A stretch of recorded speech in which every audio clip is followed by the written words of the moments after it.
మాసం సందర్భంగా మన కాసం ఫ్యాషన్స్ కిలో చీరలు కొనండి, అరకిలో చీరలు ఉచితంగా పొందండి. కొత్త నగరాలంటూ హంగామా చేశారు. పేదల నుంచి భూములు లాక్కున్నారు. కేంద్రం ఇచ్చిన డబ్బులను సొంత కాంట్రాక్టర్లకు పంచారు. ఫైనల్ గా అందిన కాడికి దోచుకున్నారు. జగనన్న కాలనీల పేరుతో పనికి మాలిన ఇళ్లు ఇచ్చేశారు. ఉత్తరాంధ్రలో కూడా ఇదే జరిగింది.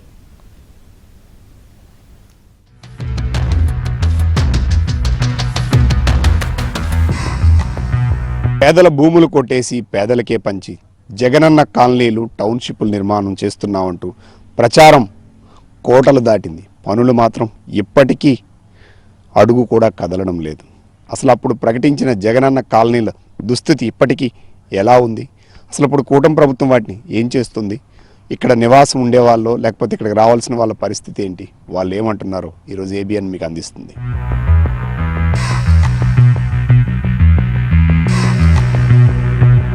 పేదవాడి సొంతింటి కలను నెరవేరుస్తాం, ఆధునిక నగరాలను నిర్మిస్తామంటూ జగన్ హయాంలో ప్రచారాల ఆర్భాటాలకు తక్కువేమీ లేకుండా చూసుకున్నారు. పేదలకిచ్చిన పట్టాలు లాక్కొని మరీ జగనన్న కాలనీలు నిర్మించారు. గ్రామీణ ప్రాంతాల్లో కొంతమేర పర్వాలేకపోయినా నగరాల్లో ఉన్న వారికి మాత్రం 1 సెంటు స్థలంతో సరిపెట్టారు.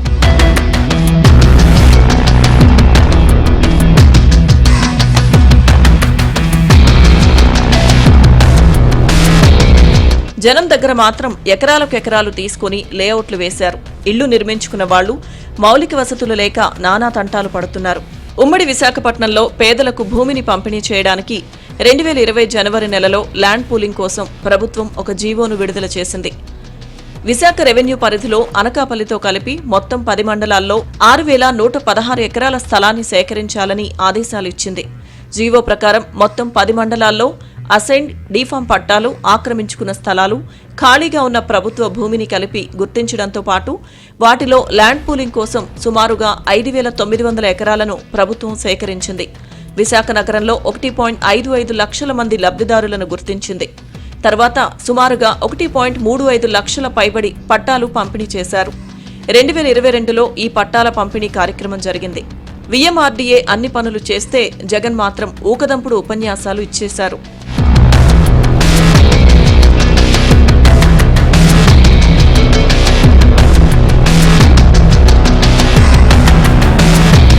విశాఖ నగరానికి ఆనుకుని ఉన్న పెందుర్తి, సబ్బవరం, ఆనందపురం, పద్మనాభం, అనకాపల్లి, భీమిలి, పరవాడ, పెదగంట్యాడ మండలాల్లో లేఅవుట్లు వేశారు. అందులోనే 135,000 మందికి ఇళ్లు కేటాయించారు. లేఅవుట్లు వేసేటప్పుడు గెడ్డలు, వాగులు పూడ్చి ప్లాట్లు రూపొందించారు. ఈ నేపథ్యంలో గెడ్డల్లో వేసిన ప్లాట్లు అప్పట్లో వర్షాలకు కొట్టుకుపోయాయి. పునాదులు గాల్లో తేలిన పరిస్థితి ఉంది. పైగా నేలపైనే బీమ్స్ వేయడంతో నిర్మించిన బిల్డింగ్ కింద నుంచి నీరు ప్రవహించింది. చాలా ప్రాంతాల్లో కాలనీలు కాస్త చిన్నపాటి కుంటల్లా మారిపోయాయి. మరికొన్ని చోట్ల సగంలో వదిలేశారు. అయితే ఆ ఇళ్ల నిర్మాణానికి ప్రతి ఇంటికి పీఎంఏవై కింద కేంద్రం ₹1,50,000, రాష్ట్ర ప్రభుత్వం ₹30,000 ఇస్తుందన్నారు. అంత సొమ్ము ఇవ్వలేదు. పైగా లబ్ధిదారుల నుంచే 35,000 తీసుకుని అదే ఇదని లెక్క చెప్పారు. లేఅవుట్లు నగరానికి దూరంగా ఉండడం, లబ్ధిదారులు సొంతంగా ఇళ్ల నిర్మాణం చేపట్టకపోవడంతో వాటిని అనధికారికంగా కాంట్రాక్టర్లకు అప్పజెప్పారు. వాళ్లు అందిన కాడికి డబ్బులు దోచుకుని పనులను సగంలో వదిలేశారు. విశాఖ నగర వాసులకి జగనన్న కాలనీల పేరుతో ఇచ్చినటువంటి 1 సెంటు భూమి కాలనీల వద్ద ఉన్నాం. ఇప్పుడు మనం చూస్తున్న కాలనీస్ ఇవన్నీ కూడా నిర్మాణాలు చేశారు. సో ఈ నిర్మాణాలు కూడా ఇప్పుడు ఆల్రెడీ కొన్ని కంప్లీట్ అయినా మనం చూడొచ్చు. వాళ్ళ ఎవరైతే నిర్మాణం చేశారో క్వాలిటీ లేని నిర్మాణాలు ఇప్పటికీ ఆల్రెడీ పైన పగిలిపోయినటువంటి పరిస్థితి ఉంది. సో డోర్లు వేయలేదు, ఇక్కడికి కరెంటు లేదు, లోపల ఇల్లు నిర్మాణం చేసినా వెళ్ళడానికి మార్గం లేనటువంటి పరిస్థితి అయితే ఉందనేది మనం స్పష్టంగా చూడొచ్చు. మరోవైపు ఇళ్లలోకి వెళ్తే అసలు ఆ ఇల్లు సైజ్ ఎంత ఉందో మనం చూడొచ్చు. 1 సెంట్లో ఇది ఒక కుటుంబం ఉండడానికి జగన్మోహన్ రెడ్డి డిజైన్ చేసినటువంటి ఇల్లు. సో ఇప్పుడు ఆల్రెడీ డోర్లు వేశారు కానీ ఇట్లా డోర్లు లేవు. ఒక కిటికీలు, ఇవి కూడా కొన్ని చోట్ల మాత్రమే, కొన్ని నిర్మాణాలకి మధ్యకాలంలోనే నిర్మాణాలన్నీ కూడా కూటమి ప్రభుత్వం వచ్చాక చేసినప్పటికి కూడా నిర్మాణం సైజు ఒక ఇంట్లోకి ఆల్రెడీ మనం వచ్చాము. సో ఇల్లు మనం చూడొచ్చు. ఇది హాలు, ఇది బెడ్రూము, ఈ పక్కన ఉన్నటువంటిది ఇది కిచెను, అది బాత్రూము. అంటే ఒకే దగ్గర నించొని ఇన్ని చూసేయచ్చు. జగన్మోహన్ రెడ్డి కలల నిర్మాణం ఏదైనా ఉంది అంటే ఈ కాలనీలో నిర్మించిన ఇల్లు. ఈ ఇంటిలో పూర్తి స్థాయిలో ఇద్దరికి పూర్తి స్థాయిలో నివాసం ఉండడానికి కూడా యోగ్యం కానట్టు నిర్మించారు. దీంతోనే కేంద్ర ప్రభుత్వం రాష్ట్ర ప్రభుత్వం ఖర్చు పెట్టిన కోట్లాది రూపాయలు వృధా అయిపోయాయి తప్పితే ఇప్పటికీ ఇక్కడ ప్రజలు వచ్చి నివాసం ఉండడానికి మాత్రం అంగీకరించినటువంటి దుస్థితి. అందుకోసమే విశాఖ నగర ప్రజలకు ఇచ్చిన వేలాది ఇల్లులు ఇప్పటికీ ఖాళీగానే దర్శనమిస్తున్నటువంటి పరిస్థితి కనిపిస్తుంది. విశాఖ జిల్లా పద్మనాభం మండలంలో 27 లేఅవుట్లను రెవెన్యూ అధికారులు అభివృద్ధి చేసి 2333 మంది లబ్ధిదారులను గుర్తించారు. 2069 ఇళ్లు మంజూరవగా 22 ఇళ్లు పూర్తయ్యాయి. 152 స్లాబ్లు వేశారు. 70 రూఫ్ లెవెల్లో ఉండగా 725 ఇళ్లకు పునాదులు వేశారు. 1040 ఇళ్ల నిర్మాణం ప్రారంభించాల్సి ఉంది. కోర్టు వివాదాలతో ఐనాడలో ఒక లేఅవుట్, కోరాడ, బుడ్డివలస లేఅవుట్లో నిర్మాణ పనులు నిలిచిపోయాయి. పొట్నూరులో 36 మందికి ఇచ్చిన లేఅవుట్ శ్మశానానికి సమీపంలో ఉండడంతో నిర్మాణం చేపట్టలేదు. దీంతో పాటు 62 మందికి కృష్ణాపురంలో స్థలాలు ఇచ్చినా వాళ్లు ముందుకు రాలేదు. గంధవరం లేఅవుట్లో 120 మందికి స్థలాలు కేటాయించగా లోతట్టు ప్రాంతం కావడంతో కేవలం 12 మంది మాత్రమే పునాదులు వేశారు. పెందుర్తి మండలంలో 16 లేఅవుట్లు వేసి 2399 మందికి ఇళ్ల పట్టాలు ఇచ్చారు. ఇందులో 1573 మంది నిర్మాణాలు చేపట్టగా పూర్తి చేసినవి కేవలం 22 మాత్రమే. గుర్రమ్మపాలెంలో 18 ఎకరాల్లో 2 పెద్ద లేఅవుట్లు వేశారు. 577 మందికి స్థలాలు ఇచ్చారు. గతంలో వర్షాలకు జగనన్న కాలనీ ముంపునకు గురైంది. లేఅవుట్ సమీపంలోని మంగలిమెట్ట కొండ నుంచి వర్షం నీరు కాలనీలోకి ప్రవేశించడంతో అప్పట్లో నిర్మాణాలు నీట మునిగాయి. దీంతో కొన్ని ఇళ్ల బేస్మెంట్లు కొట్టుకుపోయాయి. ముదపాక, జర్రిపోతులపాలెం, సరిపల్లిలోనూ ఇదే పరిస్థితి. సబ్బవరం మండలంలోని పైడివాడ అగ్రహారంలో జీవీఎంసీ పరిధి లబ్ధిదారులకు 9800 ఇళ్ల స్థలాలు కేటాయించారు. అక్కడకు లబ్ధిదారులు పెద్దగా వచ్చిన దాఖలాలు లేవు. అలాగే ఇదే మండలంలోని గంగవరం, నంగినారపాడు గ్రామాల్లో వేసిన లేఅవుట్ల పరిస్థితి కూడా ఇలాగే ఉంది.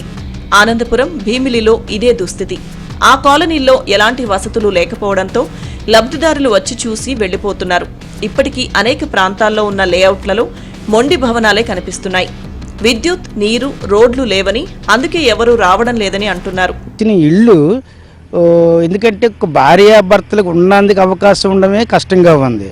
ఏమన్నా మళ్ళీ పిల్లలుగానే ఉన్నారంటే మాత్రం ఆ ఇంట్లో ఉండడం కష్టం అండి. తర్వాత ఏంటంటే ఇప్పుడు ఈ కట్టుబడికి బిల్డింగ్లు కూడా అంత గట్టిగా స్ట్రాంగ్గా లేవు సార్. దాన్ని ఏంటంటే మరి ఆయన అంటే పాపం చేసి వెళ్ళిపోయి రిటైర్ ఆయన ఆ ప్రభుత్వం వెళ్ళిపోయింది అనుకోండి, దానికి మనం తప్పు అనుకోవడం కాదు. గోళ్ళు కూడా గనుకుంటూ లేవు సార్ కట్టినవి. మనం స్వతంత్రంగా ఆ స్థలంలో కట్టుకోగలిగితే ఒక భార్యాభర్తలకు ఉన్నాకే కొద్దిగా ఉంటుంది. ఎవరో ఒక పిల్లడైతే అడ్జస్ట్మెంట్, 2 పిల్లలు ఉంటే మాత్రం ఆ ఇంట్లో ఉండడానికి ఇబ్బంది సార్. 1-2 లేఅవుట్లు మినహా మిగతావన్నీ నగరానికి 30 నుంచి 40 కిలోమీటర్ల దూరంలో ఉన్నాయి. అక్కడి నుంచి నగరానికి రావడానికి 1 నుంచి 2 గంటలు పడుతుంది. డబ్బులు కట్టలేని వాళ్లు ఇళ్ల నిర్మాణాలు చేపట్టలేదు. కేటాయించిన 1 సెంటు స్థలంలో హాల్, బెడ్రూమ్, కిచెన్, టాయిలెట్లు ఉండాలంటే కుదిరే పని కావడం లేదు. నగరానికి దూరం కావడంతో రవాణా, విద్య, వైద్య సౌకర్యాలు ఇబ్బందిగా మారాయి. దానికంటే సిటీలో ఇల్లు అద్దెకు తీసుకుని ఉండడం మంచిదన్న అభిప్రాయం జనంలో వ్యక్తమవుతోంది.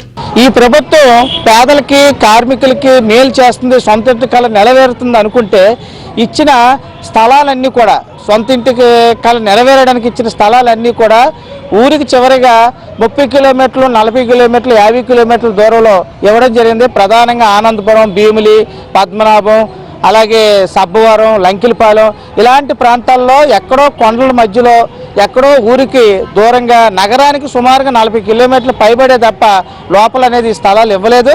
దానివల్ల ఇక్కడ ఉద్యోగం చేసుకుంటూ అక్కడ ఇల్లు కట్టుకుని ఇక్కడ రావడానికి కూడా ఉపయోగం లేని పరిస్థితి. అనకాపల్లి జిల్లాలో నర్సీపట్నం, పాయకరావుపేట నియోజకవర్గాలతో పాటు రోలుగుంట, రావికమతం, మాడుగుల, చీడికాడ మండలాలు, నర్సీపట్నం మున్సిపాలిటీ కలిపి మొత్తం 9388 మందికి ఇళ్ల స్థలాలు మంజూరు చేశారు. అయితే 4708 మంది మాత్రమే ఇళ్లు నిర్మించుకున్నారు. పునాదుల స్థాయిలో 3045 ఇళ్లు ఉండగా లింటల్ స్థాయిలో 211, రూఫ్ స్థాయిలో 355, స్లాబ్లు వేసి 118 ఇళ్లు, వివిధ దశల్లో 88 ఇళ్లు ఉన్నాయి. అలాగే 863 మంది ఇళ్ల నిర్మాణాలు మొదలు పెట్టలేదు. ఊరికి చివర్లో ఈ కాలనీ లేఅవుట్లు ఉండడం, కనీస సదుపాయాలు కల్పించకపోవడంతో ఇళ్ల లబ్ధిదారులు ఇబ్బందులు పడుతున్నారు. వర్షం వస్తే నరకం చూస్తున్నామని వారు వాపోతున్నారు. రోడ్లు, డ్రైనేజీలు నిర్మించకుండా, ఎటువంటి సదుపాయాలు కల్పించకుండా గత వైసీపీ ప్రభుత్వం తమకు తీరని అన్యాయం చేసిందని వారు ఆవేదన వ్యక్తం చేస్తున్నారు. మున్సిపాలిటీలోని బైప్రెడ్డిపాలెంలో 915 మంది లబ్ధిదారుల్లో 494 మంది మాత్రమే ఇళ్లు నిర్మించుకున్నారు. 265 ఇళ్లు పునాదుల స్థాయిలో ఉండిపోయాయి. లింటెల్ స్థాయిలో 39, రూఫ్ స్థాయిలో మరో 39, స్లాబ్ లెవెల్లో 2, ప్లింత్ బీమ్ లెవెల్ 8, వివిధ దశల్లో 68 ఉన్నాయి. ముఖ్యంగా నీటి సదుపాయం లేక ఇళ్లు కట్టుకోవడానికి ఎవరూ ముందుకు రావడం లేదని కాలనీ వాసులు అంటున్నారు. కూటమి ప్రభుత్వమైన కాలనీల్లో వసతులు కల్పించాలని కోరుతున్నారు.